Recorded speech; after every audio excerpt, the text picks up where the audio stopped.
Hello guys, today we are studying about permeability या इसे हम पारगम्यता भी कहते हैं। देखो ये हमारे लेसन 5 प्लांट वाटर रिलेशन का एक टॉपिक है। जो कोशिकाएं होती है, जो सेल होती है, उसका एक इम्पॉर्टेंट प्रॉपर्टी होती है कि उसमें जो पदार्थ का आवागमन होता है, यानी कि जल के अणु और विलय के अणु का आदान प्रदान होता है। कुछ पार्टिकल सेल के अंदर जाते हैं, कुछ बाहर निकलते हैं, और इसी प्रॉपर्टी या इसी गुण को हम क्या कहते हैं, पारगम्यता कहते हैं। पारगम्यता जो है अलग अलग 4 भागों में बांटी गई है। कुछ सेल ऐसी होती है या कुछ ऐसे होते हैं जो पूरी तरह से इम्परमिएबल होते हैं, कुछ परमिएबल होते हैं और कुछ सेलेक्टिवली परमिएबल होते हैं। तो देखते हैं परमिएबिलिटी या पारगम्यता। पारगम्यता क्या होती है कि कोशिकाओं में प्रवेश व उससे बाहर निकलने की जो प्रक्रिया होती है, कोशिका झिल्ली का एक विशेष तरह का गुण होता है, जिसे कि हम क्या कहते हैं, पारगम्यता कहते हैं।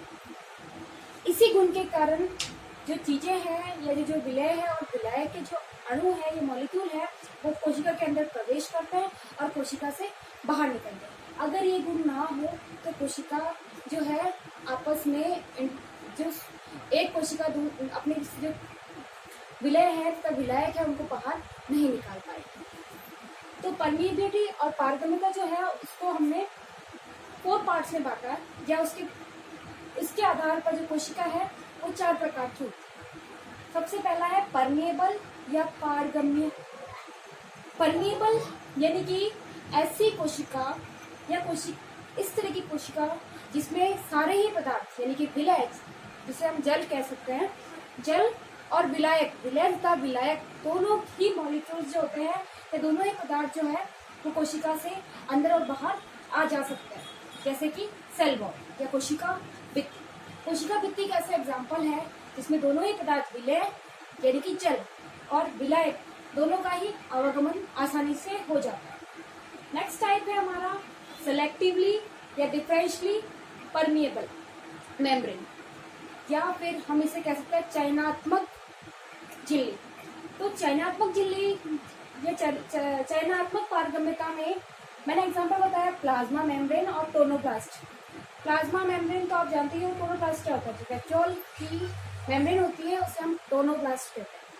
तो ये ऐसे एग्जाम्पल है जो कुछ पदार्थ को ही अपने अंदर से जाने देती है।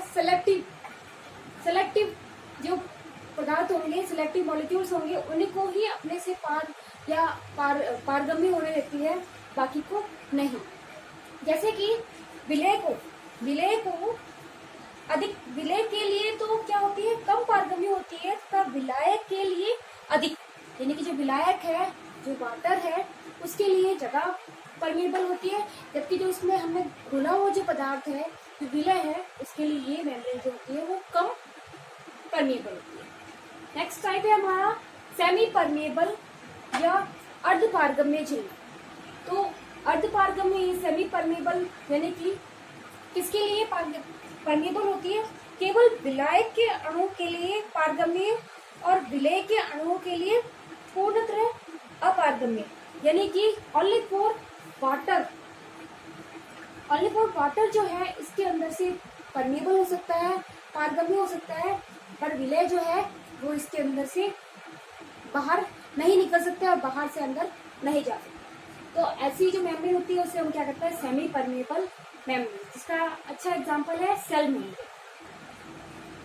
नेक्स्ट है इम्परमिएबल यानी कि पूरी तरह से अपारगम्य, ना तो विलय के लिए पारगम्य ना ही विलायक के लिए। इन दोनों का ही इस इम्परमिएबल मेम्ब्रेन से पारण नहीं होता है, परमिएबिलिटी नहीं होती। जैसे कि एग्जांपल है क्यूटिकल या अधिचर्म। अधिचर्म में भी यही होता है कि ना तो वाटर का पारगम्य होता है ना ही विलय का। और नेक्स्ट एग्जांपल है कॉर्क। तो देखना कि ये जो होती है कैसी होती है, कठोर होती है, और इस तरह से परमिएबिलिटी के 4 टाइप्स कंप्लीट हुए। नेक्स्ट टॉपिक है ऑस्मोसिस या परासरण। ऑस्मोसिस या जिसे हम परासरण भी कहते हैं। देखो पहले परासरण की डेफिनेशन देख लें हम कि किसी पदार्थ में उपस्थित अणुओं की गतिज ऊर्जा के कारण उसके अणु उस सांद्रता से निम्न सांद्रता की ओर गति करते हैं। किसी पदार्थ में उपस्थित अणुओं की गतिज ऊर्जा के कारण उसके अणु अपनी उस सांद्रता से निम्न सांद्रता की ओर गति करते हैं, तो इस गति को, इस प्रक्रिया को विसरण कहते हैं या डिफ्यूजन कहते हैं। वैसा ही इसके अंदर क्या होगा, सेम डिफ्यूजन जैसा ही है, बस केवल एक सेमी परमेबल मेम्ब्रेन या अर्धपारगम्य झिल्ली जो होती है वो आ जाती है और डेफिनेशन ऑस्मोसिस में बदल जाती है। जैसे कि देखना, ऑस्मोसिस को देखना आप कि ऑस्मोसिस में क्या होता है या परासरण में क्या होता है। विलायक यानी जल का अर्धपारगम्य झिल्ली के द्वारा होने वाला विसरण जो है वही क्या कहलाता है, परासरण कहता है। यानी कि अणु जो जल के अणु अपने उस सांद्रता से निम्न सांद्रता की ओर गति करते हैं, पर किसके द्वारा, अर्धपारगम्य झिल्ली या सेमी परमेबल मेम्ब्रेन के द्वारा।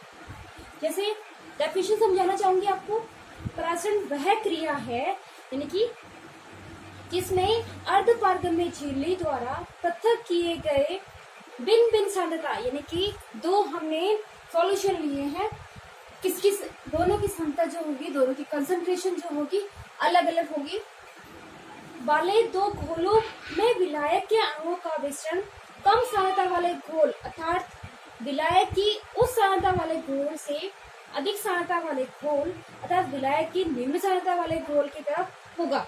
विलायक यहाँ पे क्या है, वाटर।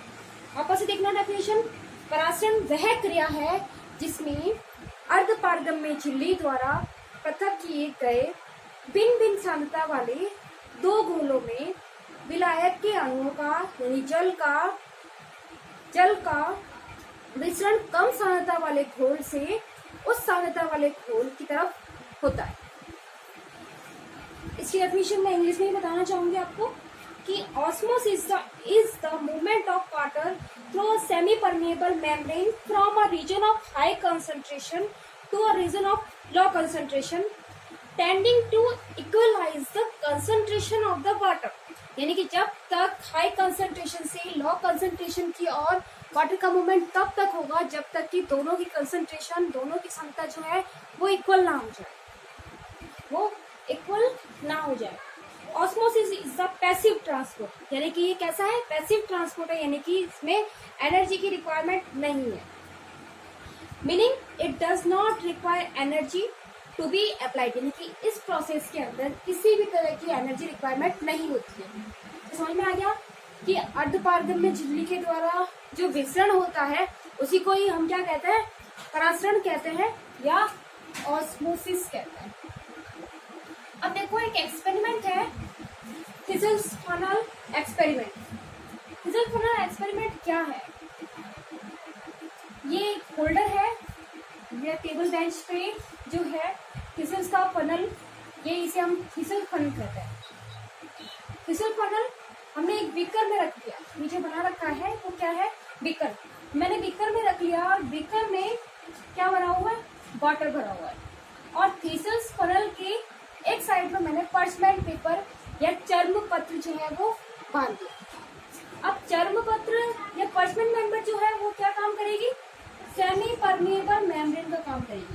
सेमी परमिएबल यानी सेमी परमिएबल मेम्ब्रेन या अर्धपारगम्य झिल्ली। अब अर्धपारगम्य झिल्ली क्या होता है, विलायक के लिए अधिक व विलय के लिए कम पारगम्य होती है, ऐसी मेम्ब्रेन को हम सेमी परमिएबल मेम्ब्रेन कहते हैं। यानी कि वाटर के लिए क्या होगी, ज्यादा परमिएबल होगी, विलायक के लिए ज्यादा परमिएबल होगी, ज्यादा पारगम्य होगी, जबकि विलय जो हमने उसमें घोल रखा है उसके लिए ये कम पारगम्य है। तो ये जो पर्चमेंट में पेपर है या चर्म पत्र जो है वो किसका काम करता है, सेमी परमेबल मेम्ब्रेन के द्वारा मेम्ब्रेन का काम करता है।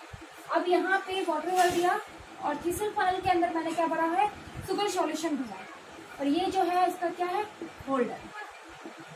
अब सुगर सॉल्यूशन मैंने इतना घड़ा भर दिया पानी के अंदर, इतनी सारी शुगर घोल दी कि उसकी कंसंट्रेशन बहुत ज्यादा बढ़ जाए। अब दोनों की कंसंट्रेशन अलग अलग है, यहाँ की कंसंट्रेशन जो होगी वो ज्यादा होगी, यहाँ की सांद्रता ज्यादा होगी। अब जल के अणु है ना, परासरण में क्या होता है, जल के अणु अपनी उच्च सांद्रता से निम्न सांद्रता की ओर गति करते हैं। तो जल के अणु की सांद्रता कहाँ ज्यादा होगी? यहाँ पे। जल के अणु अपनी उस सांद्रता से निम्न सांद्रता की ओर किसे अर्धपारगम्य झिल्ली यानी कि पर्चमेंट पेपर से होते हुए इस फिसल फनल के अंदर जाने लगेंगे। तब तक जाएंगे तब तक कि दोनों की सांद्रता जो है वो बराबर ना हो जाए। तो जल के अणु अपनी उस सांद्रता से अर्धपारगम्य झिल्ली द्वारा कहाँ गए? फिसल फनल के अंदर। कुछ समय बाद हम इस एक्सपेरिमेंट में देखते हैं कि जो वाटर का लेवल है वो ऊपर चढ़ने लगता है। क्यों चढ़ने लगा? क्योंकि वाटर जो है वो अर्धपारगम्य झिल्ली या जो विलायक है, विलायक के अणु अपनी उस सांद्रता से निम्न सांद्रता की ओर अर्धपारगम्य झिल्ली के द्वारा इसके अंदर प्रवेश करते हैं और इससे कि फिसल फनल की जो लेवल था पहले, अब उसका लेवल जो है वो बढ़ जाता है। अब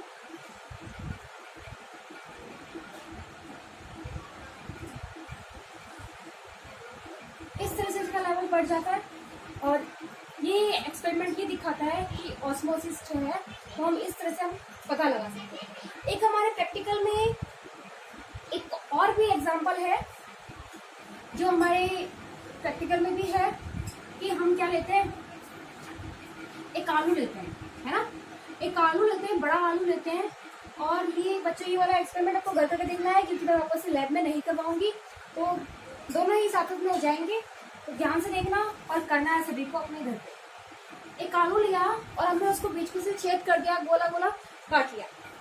साइड में से भी हमने इसको इस तरह से काट लिया कि ये एक लेयर बन जाए।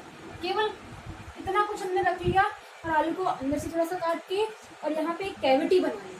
कैविटी बनाने के बाद मैंने इसे एक बाउल या बीकर या कुछ भी कह सकते हैं उसमें रख लिया। अब मैंने क्या किया कि शुगर का सॉल्यूशन लिया या शुगर को वाटर में डिसॉल्व करके और गाढ़ा गाढ़ा सॉल्यूशन बना लिया और इस आलू के अंदर भर लिया। उसके बाद हमें यहाँ पे एक और पिन लगानी ताकि हम ये पता लगा ले या हम एक तरह से मार्कआउट कर ले कि हमने पहले यहाँ पे जो था वो हमारा सॉल्यूशन था। इसके अंदर हम क्या कर लेंगे? वाटर। इसके अंदर हमने क्या भरा? Sugar solution. और ये क्या है? पोटैटो। और ये क्या है? हमारी पिन, ऑल पिन।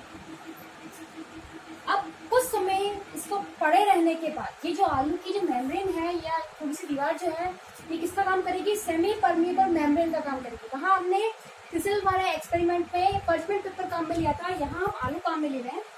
ये क्या करेगी? सेमी परमिएबल या अर्धपारगम्य झिल्ली का काम करेगी। जैसा कि हम जानते हैं अर्धपारगम्य झिल्ली जो होती है वो विलायक के अणुओं के लिए अधिक पारगम्य होती है और विलय के अणुओं के लिए कम पारगम्य होती है। अब कुछ समय बाद ये जो अर्धपारगम्य झिल्ली है या आलू की मेम्ब्रेन जो है ये अर्धपारगम्य झिल्ली का काम करेगी। वाटर के जो मॉलिक्यूल है अपनी उस सांद्रता वाटर की कहाँ जाता है? यहाँ पे शुगर मिलाने की कंसंट्रेशन ज्यादा है, जबकि हम परासरण में पढ़ते हैं कि विलायक के अणु अपनी उस सांद्रता से निम्न सांद्रता की ओर गति करते हैं अर्धपारगम्य झिल्ली के माध्यम से। तो जो कंसंट्रेशन है वो हाई कहाँ है? बाउल में या बीकर में। तो वाटर के मॉलिक्यूल की कंसंट्रेशन यहाँ ज्यादा है, ये मॉलिक्यूल इसके अंदर एंटर करेंगे और क्या होगा? यहाँ का लेवल बढ़ जाएगा। अब फिर हम देखेंगे कि यहाँ पे फिर हम ऑल पिन लगा लेंगे ताकि हम ये पता लगा ले या हम इसका मार्कआउट कर सकें। तो जो वाटर के मॉलिक्यूल है वो इस मेम्ब्रेन से होते हुए अंदर चले जाएंगे, तब तक जाएंगे तब तक कि दोनों की कंसंट्रेशन बराबर ना हो। फिर हमने यहाँ पे ऑल पिन लगा के और उनसे देखेंगे कि किस तरह से जो है वो ऑस्मोसिस होता है या परासरण होता है। तो इस तरह से किसी भी पदार्थ में उपस्थित अणु जो होते हैं या विलायक के अणु जो होते हैं अपनी उस सांद्रता से निम्न सांद्रता की ओर गति करते हैं। किसके द्वारा? अर्धपारगम्य झिल्ली के द्वारा। और इसी को हम क्या कहते हैं? परासरण कहते हैं। थैंक यू बच्चों। कल हम पढ़ेंगे टाइप्स ऑफ ऑस्मोसिस।